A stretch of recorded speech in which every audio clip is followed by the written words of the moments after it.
Hello everybody, today we got to put a seal coat on the Oz table. Yesterday we made the mold, but there's one part of the mold left to go in, and it is these silicone positive prism molds. And basically, these are just molds made of silicone that look like prisms. And if you go into the playlist and look at the early videos, you can see how I made these. Once the prisms are all in place, we're going to go ahead and paint some Wisebond deep pour epoxy onto all of the outside of the wood. And there's a big debate about whether you should do a seal coat or not do a seal coat, and some people say it'll crack. And I agree with that to some extent, but this isn't a seal coat. It'll kind of work like a seal coat, but it's not one. And the reason it's not one is because I will do my deep pour before this has time to cure. Now, based off the temperature in my shop, it'll take about 48 hours to start to harden. So as long as I make my big pour before that 48 hours, I'll get a chemical bond between this coat and my deep pour. And if it's not a real seal coat, why do I need it? I'm going to be pouring green tinted epoxy into this table, and wood has the tendency to soak up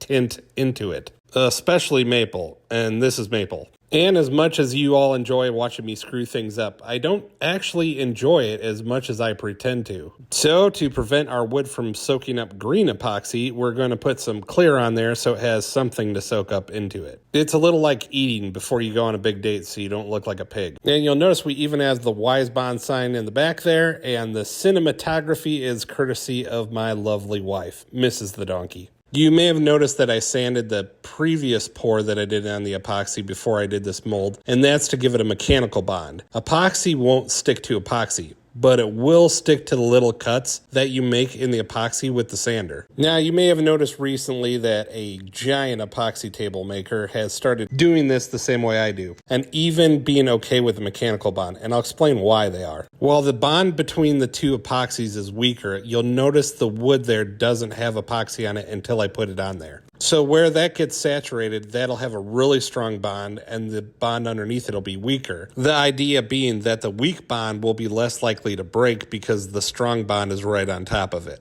Although I've yet to see an example with an epoxy to epoxy bond where they sanded and it separated.